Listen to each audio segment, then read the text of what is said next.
চলে এলাম আর একটা ব্লগ নিয়ে তোমাদের সামনে। ফাইনালি আবার রেডি হয়ে গেছি, দেখো কেমন লাগছে লুকটা। আজকে যেহেতু একটা বিশেষ দিন, একটু না বেরোলে হয়। সারাদিন অনেক জায়গায় ঘুরেছি, ভীষণ বড্ড ক্লান্ত হয়ে গেছি, তো এখন আর আবার বেরোচ্ছি। তো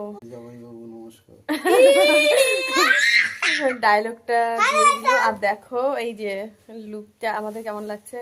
দাদাও রেডি হয়ে গেছে, ছানারাও রেডি হয়ে গেছে, তো আমরা সবাই মিলে একটু বেরোচ্ছি, দেখতেই পাবে। তো সঙ্গে থাকো, ফিরছি আবার একটু পরে। Bye bye. তো মামা এখন রেডি হয়ে গেছে।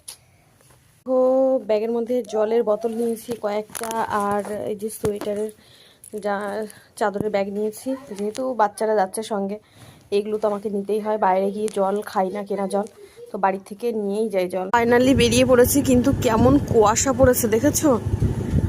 এই দুদিন প্রচুর কুয়াশা পড়েছে। দেখো রাস্তায় চলার পথে সেন্ট্রাল পার্কের মাঠে মেলা হচ্ছিল, এখন শেষ হয়ে গেছে। এবার আর কোনো মেলাতেই আসিনি।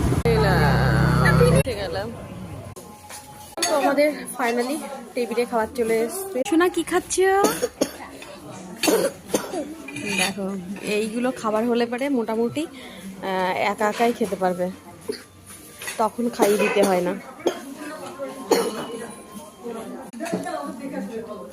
আমি যেহেতু ডায়েট কন্ট্রোল করছি, তো ডায়েটিং করছি, তাই এইটুকু হয়ে যাবে আমার। আর আগেই বের করে দিন।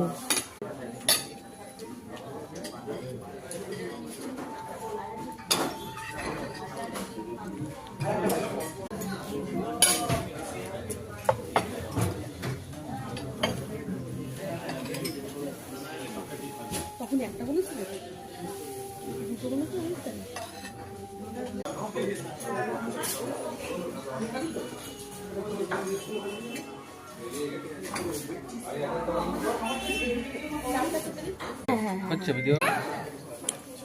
কি করছিস তোরা? এইগুলো কি পেট ভরে খাওয়ার জিনিস? হ্যাঁ, এখান থেকে খাচ্ছ, আবার হাতে করে নিয়েও যাচ্ছে।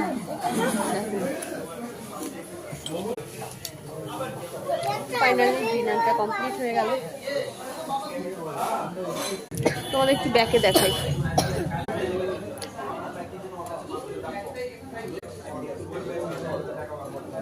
দেখো এখন আমরা বাড়ি ফিরছি, রাস্তা প্রায় ফাঁকা, কারণ 10:30 বাজে, পাক্কা 10:30।